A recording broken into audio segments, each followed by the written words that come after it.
现在讲那个移民署的作业规定，这可能很小字啊，但是我要让你们知道，就是说我们专庭队他去查外国人的时候，他有一些规定，这些规定是我们内部的规定。那内部规定它就是必须要有青年教育，然后执行查处，然后如果违反行政法规，他要去函送相关单位。如果是触犯刑事法规的，他就是要移送法院。这个是他们那个专勤队的相关的规定。那原则上呢，我们移民署它是属于一个准司法警察单位，就是它是有司法警察权的，但是它没有穿警察制服，但是它还是可以执行这个工作。所以他遇到违法的东西呢，他要做司法的裁处；行政的他要做，就是行政机关裁处；刑事的就是送法院。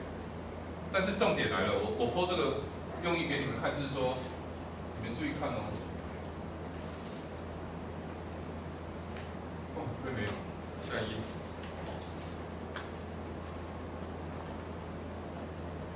一有没有违反行政法规？它第一点是同意，他现在讲要同意。如果是外国人，他一定要同意。但是他们会不会这样做？这其实有一点难度的哈，他找不到同意。所以现在是不是有同意都不知道？可能他们都请那个刚好在移民署打扫的那个工人啊。顺便来通，大部分都这样子，然后或是说那个人根本就是那个专营队的特约的，只要有是外劳案件，我相信这个案子你们在座各位都常听到，只要你去某某分局或是说某某专勤队呢，就一定是那个人出来同意，有没有这种现象？还蛮多的吧，所以这个是告诉你说他们还是有这个流程的哈，行政机关还是有这个相关的流程规定。那这个流程规定呢，就是它有很多行政处分，比如说限令出国，收容代替处分，这是后来才有的叫收容代替处分。然后收容处分还有声明异议等，这个东西都是牵涉到一个人的人身自由的部分。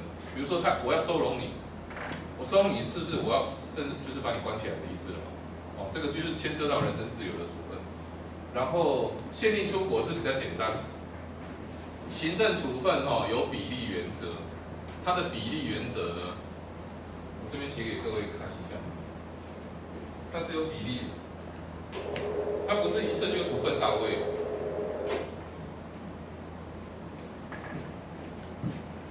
如果我们一个人违了法，违反那个规定，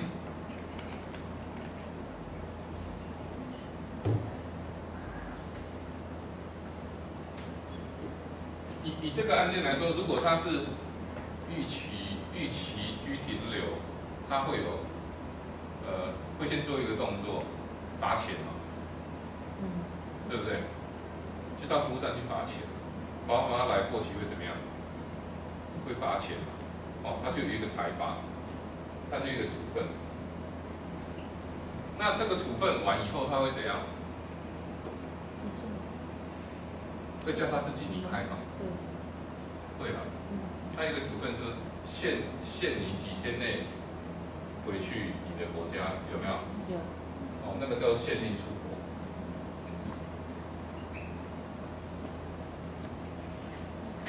要限令他出国，通常是10天啊。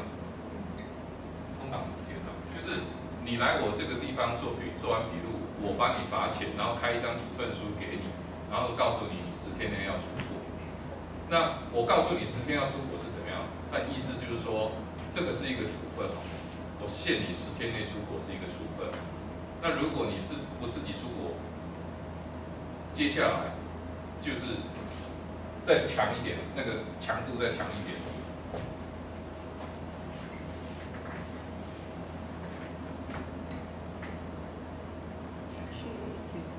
驱逐出国，接下来就要驱逐出国。我请你离开，你不离开，所以我就要强制你离开。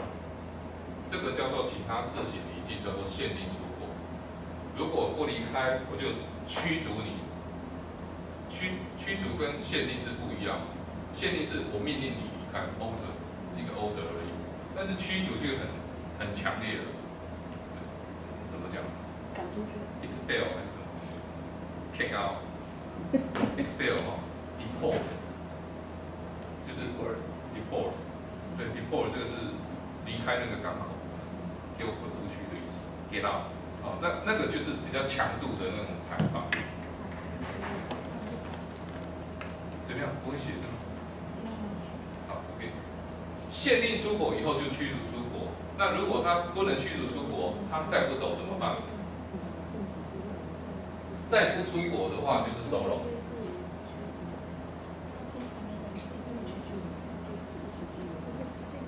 这个有区别的哈，这个就是一等一等来的，就是然后你今天外国人在台湾违反规定的，好，那你请你10天内离境，如果有过期的就罚你钱，就罚你的财产罚，然后就请你离境，离境完以后就，如果你不出国，10天内没出去，那我就再开一个处分书给你，叫做驱逐出国。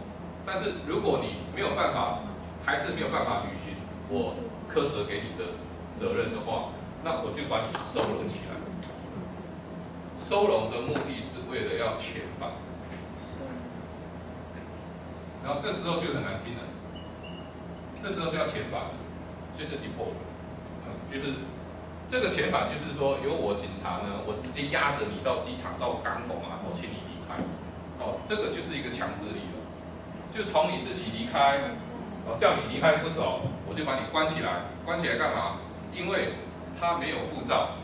他没有机票，他没有下一段的航程的那个机票，还是他没有护照遗失了，他没有那个 travel document， 他没有那种旅行文件，那怎么办？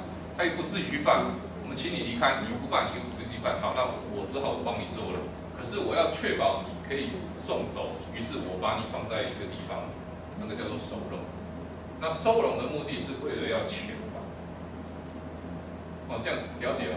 这个有等级的，就一系列这样下来，所以你们读入出国移民法就是要这样读下来。那你怎样？终于知道。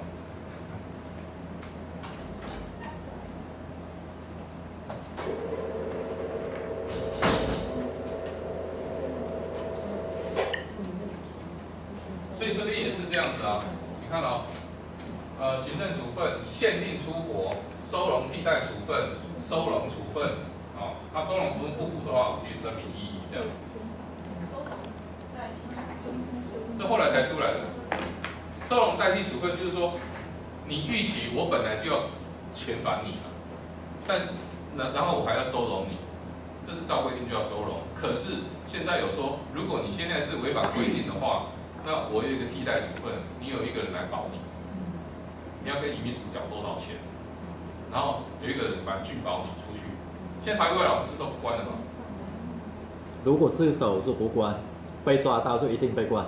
不一定，他还要看条件。有的人被抓到也是没有关，我们在那边没有关的。因为你今天被抓到，但是有一个人来保你买机票，然后缴了那些罚金，然后他也缴了一些保证金，他还是不关。因为我可以确定他可以离开。我刚才讲过了，收容的目的要干嘛？准备遣返。对，但是他可以准备到这些东西的话，你为什么还要再关他？所以说，你去被抓到，但是你又准备了一大堆东西，你是可以离境的，可是你又被收容起来了，所以你这时候要怎么样？要去救济。我都做了，你为什么还把我关起来？这时候你就可以去抗议，那个叫做提审法。你把我收容，我就要请法官去裁决，说为什么我要关起来？哦，这件事情是可以提审。这个就是行政诉讼，就是我这个处分是行政处分嘛，可是你们公安机关对我这个关起来这个动作，哦，跟刚才那个主任那边有讲，还是真的有被抓到了，然后就被收容，没有错，我是逃逸的，然后被抓到，但是我现在要回去了，我东西都准备好了，那你为什么还把我关起来？那针对这件事情可不可以去做诉讼？可以，那个叫提审。提审法，任何人他只要人身的自由被拘束，根据我的法律就是这个法律提审法，根据提审法，你只要一被裁定你要收容，你就马上举手，我要见法官，你不可以关我，可以，有没有成功的案例？有一个案例，因为逃逸外劳被抓到，然后要收容，可是他那天要结婚。有啊，真的有一个成功的，那个是成功的。因为他要结婚，他在那边办喜宴，然后他说他不会跑，然后他机票什么都准备好，因为他这边办完以后，他回去越南还再办一次登记什么的，所以他重点不是他要办结婚，我们让他出去，是因为他的老婆已经大肚子，因为那个不可能跑掉了，他也不太可能跑，然后他就不服气，那个专警队说要给他关起来，然后现在很不服气，他就说我不会跑啊。那如果你是专警队，你会认为他会不会跑？当然会跑啊！我不会跑，你逃逸外劳，你怎么不会跑？可是以外劳本身的立场来说，我老婆在那边，我怎么可能跑？不可能跑啊！哦，这是不是有争执啊？争执要怎么办？要救济，就是提审。要换来不及了，已经生小孩了，已经大肚子了，但是要换来不及。然后他就可以去救济，他就可以去做提审。那个救济的法律叫做提审。哦，他只要明白了告诉那个要收容他的那个承办人说，我要见法官，你不可以关我。他只要这么讲，我们就必须依照规定，24小时之内要把他的案子送到法院去，由法官来去决定他可不可以收容。这是现在的规定。所以很多外劳或是很多外国人，他不知道他的权利。所以你们去翻译的时候，所以给他讲说，如果人家要把你收容的话，你可以说你要去看法官，你要见法官，那个叫做提审法。我们常常遇到这种东西。哦，那后续还有更多的处分了哈，必须拘留，一起停留，他会裁罚，然后驱逐出国，然后之后还有一个出国以后，其实还有一个裁罚，出国以后还有一个管制在入国。但是那个没有一张纸告诉你说你要管制，不过这个东西可能以后我们会改善。我这边他就会写说，这个很细啊，这个不用看了，就是大致上就是我讲的那些东西，然后它是一些处罚的规定跟一些程序。然后注意哦，这些标准作业流程啊，他们都会讲说，你看哦，最后一个。人口贩运，然后当事人有利不利都一定要注意。还有收容替代处分、得暂不予收容的事实、异议程序、法定程序，这个东西都是一个程序哦。就是我刚才跟你们讲的那个相关的条款，就是这个。你们去翻译的时候，请你们告诉你翻译的对象有这些程序，因为这些程序是他的权利，你要告知他一下。这样了解吗？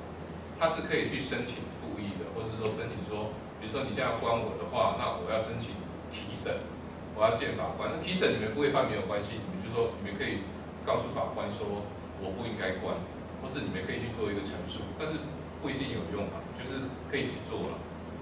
就是现在行政机关的处分是由法院去定你可不可以去做这个动作，这个就是行政诉讼。这样了解吧？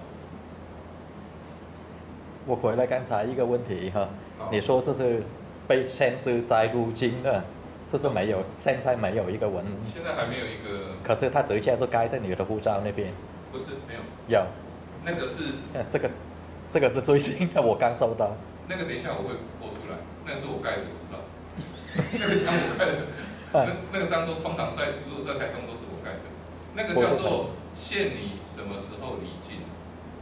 那个通常是你机票的那个时间，就是这当然不是你盖的，台北人。台北人，好吧，我看一下。看一下。等一下我会放出来。这个要停。